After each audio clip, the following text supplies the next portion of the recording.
The shooter's last words were caught on camera, giving a haunting look at what was said just before everything went down.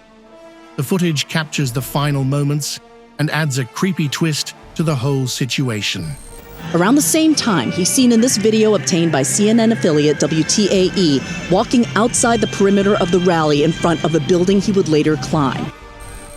The text report included some criticism directed at the Secret Service, highlighting various concerns and issues related to their performance and handling of the situation. According to texts reported by the New York Times, adding to criticism of the Secret Service's handling of the event, a local counter sniper first noticed Thomas Matthew Crooks at 4:26 p.m. Eastern Time, just more than an hour and a half before he climbed onto a nearby roof and shot at Trump, nicking his ear, a supporter in the crowd and injuring two others. The officer had already let his colleagues know about a guy sitting at a picnic table, giving them a heads up about what he looked like and why he seemed suspicious. The officer, who was clocking out of his shift, notified colleagues about a suspicious man sitting at a picnic table near their lookout point via text. The footage captures his condition and the bloodstains, providing a clearer picture of how serious the situation was. All we know is fired, and then I jumped over the barrier and put my hand on the guy's head that was profusely bleeding. Who was it? Do you know? It's a stranger. This is not Trump, though. This is another person. Yeah. So Trump's not here. And it was, you said he got hit on his head? Yeah. Were you in the vicinity of where Trump was? I was on the side. I was with a special guest. Are you okay?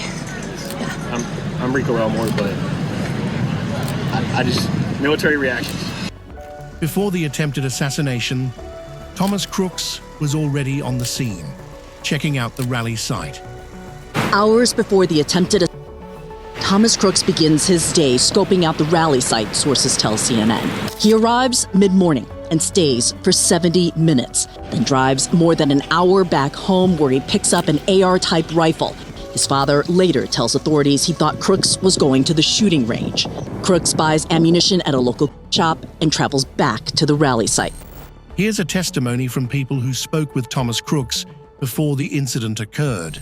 I remember standing in the parking lot and talking to one of the guys, and we just became part of history, not in a good way. About 15 minutes later, Pennsylvania State Police notified the Secret Service of a suspicious person and share a photo of Crooks. Counter-snipers are alerted, according to a congressional briefing by law enforcement, but officers lose sight of him. Moments before Trump walks out, counter-snipers can be seen facing opposite directions. Thomas Crooks is practically getting bullied every day, dealing with a constant stream of harassment. He was bullied almost every day. In what way? Can you explain? I mean, he would sit alone at lunch. I mean, he was just an outcast, and you know how kids are nowadays, so they're gonna see someone like that and they're gonna target him because they think it's funny or whatever. So it's the best way I can describe it. There's some speculation that the bullying might be what pushed Thomas Crooks to take those actions. And it's honestly kind of sad. Like, I don't want to say this is what provoked it, but you never know. Yeah. You said he was a loner? Yeah. I want to say he was a loner more because he was quiet, but like he was just bullied. Like he was bullied so much. He was looking around the place, scanning up and down, and it seemed like he was completely out of place. He was looking up and down the building and just wandering around, and it just seemed out of place. Greg Nichols snapped these photos of the We had a text group between the local snipers that were on scene.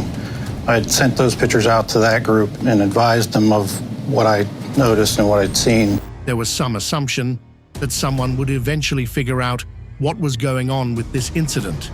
What do you think is transpiring once you send in what you've sent in? I assumed that there would be somebody coming out to speak with this individual or, find out what's going on. So how do you know if Greg's concerns about Crooks are being relayed properly? We don't. We have to assume that when he put that information out to command, that command took that information and did something with it.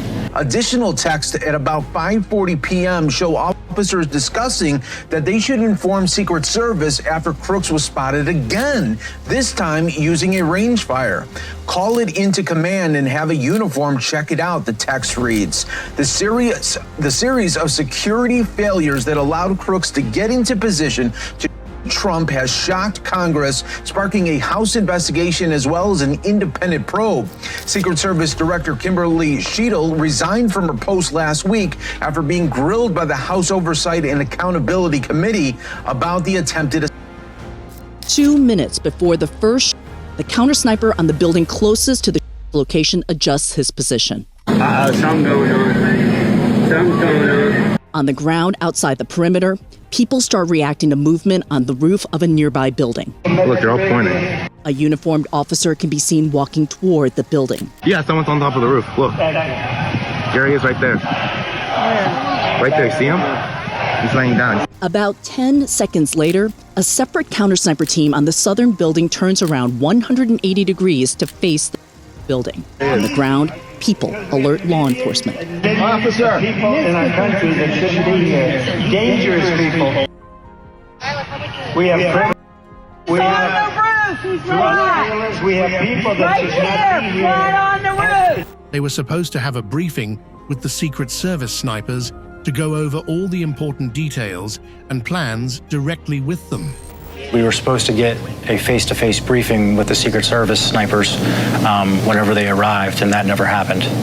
So I think that was probably a pivotal point where I started thinking things were wrong, because that never happened, and we had no communication with the Secret Service. You had no communication with the Secret Service at all on that Saturday? No, not until after the I believe. Yeah. And by then? It was too late.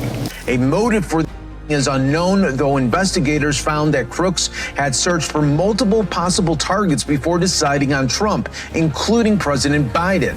It is believed he suffered from a depressive disorder. The new details move back the timeline for when Crooks was first spotted, which was previously believed to be about an hour before the So every day it seems like there is new information into this attempted. And now we are learning 90 minutes before they had a sniper that had eyes on this suspicious person. It went from suspicious to being a threat, and still Crooks was able to get 8 off and nearly former President Donald Trump. Seconds later, another video shows an officer walking backwards, apparently looking up. A man approaches and points to the location. The officer turns and walks out of frame. At the same time, 2 counter-sniper teams are captured in these photos, aiming in the direction of. Realizing the danger, the crowd outside the perimeter starts rushing away. On the other side of the field, a counter-sniper can be seen peering through his scope at the direction of the building where the.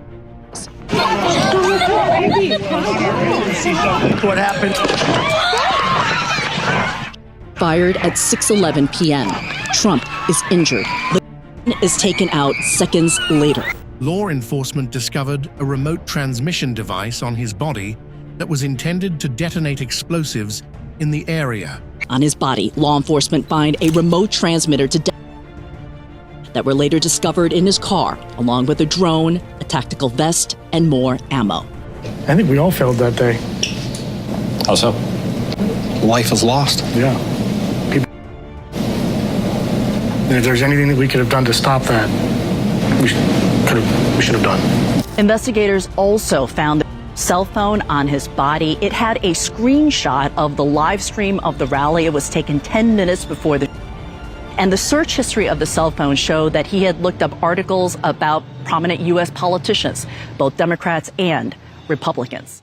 The unsettling leaked interview with the Trump shooter is igniting a whirlwind of conspiracy theories, fueling widespread speculation and deepening public unease about the circumstances surrounding the incident. And I truly believe this, that gross negligence will be indistinguishable from purposeful intent, and that's where the problem for conspiracies lie. It's not just a matter of uncertainty.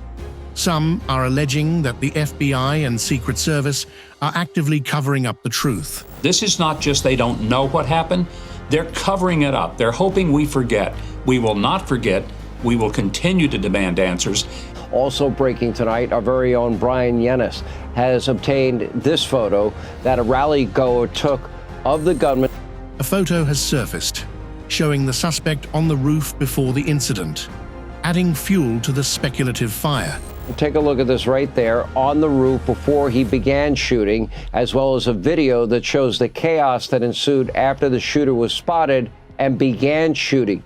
You can actually hear the gunman's 8 shots and then the 2 sniper shots, the counter shots, fired back at him. The Secret Service, relying heavily on local law enforcement, now faces serious concerns about their operational integrity. The issue between the Secret Service and local law enforcement. The Secret Service has got to be very concerned about that. They depend on local law enforcement to do their mission. And I'm sure there are those in there that are looking at this. Yes, the building was under the area that was secured by local law enforcement, but you're already seeing this finger pointing going back and forth. There appears to have been a significant miscommunication between law enforcement and the Secret Service regarding the briefing.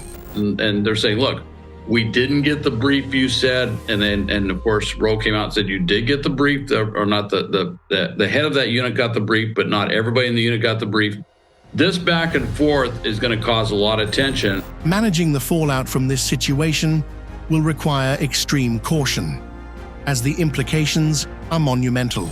And I think they're going to have to manage this very carefully as this comes out, because certainly the stakes are very high on the outcome. But they have a lot of protection details, especially this fall, that they've got to work through, and they can't have an open battle, if you will, between the Secret Service and local law enforcement, or they're going to have bigger problems in the future. The Secret Service is being criticized for failing at every step, with some accusing them of dereliction of duty. Total and complete lapse. She should have been fired, not resigned. The Secret Service, they got good men and women. They are totally being failed by their leadership in every single step of the way. But we've highlighted hundreds of times that the Secret Service has failed to do its mission. Beyond failing in their duties, there are accusations that the Secret Service is actively deceiving the public. And thank goodness for Senator Grassley and local law enforcement to put that out there, because not only is the Secret Service not doing their job, but guess what? They are out there deceiving the public in what's happening. Why haven't they held a single press conference? The only press conference that was out there was done by the locals. And then the things they told us were lies. They said they didn't know the name of the shooter. They did. It's claimed that the information shared by the Secret Service was not only misleading, but intentionally false. They said he was 20 years old. How'd they know he was 20 years old if they didn't know the name of the shooter? And then they go out and they say, well, there's no ongoing threat. How do you know there's no ongoing threat? You don't even know the name of the shooter. Then they go out and say the pitched roof. That was a lie. So why can't they come clean? Secretary Mayorkas should also be held accountable for this. At the rally, 3 separate county sniper positions were set up, raising questions about security measures. And for them to suggest that Donald Trump has to hold indoor rallies, I mean, it's like a referee saying, will you stop scoring so many touchdowns because we're tired of running up and down the field? Well, that's exactly right. And look, while everyone else was going back to their district, Eli Crane and I actually went to Butler, PA to be able to do an on-ground assessment. We looked at the 3 individual counter-sniper positions. We looked and talked to a whistleblower who had come forward, who we've been discussing with his text messages and what he saw for about 20 minutes of following Matthew Crooks, looking at exactly what he was doing. We got into the exact position. I laid down exactly where Crooks took the shot to determine how much of a profile or a kind of silhouette that I would have as I was sticking out of that position from the shooter's position. And we also talked to a former FBI retired agent who was on the ground that day.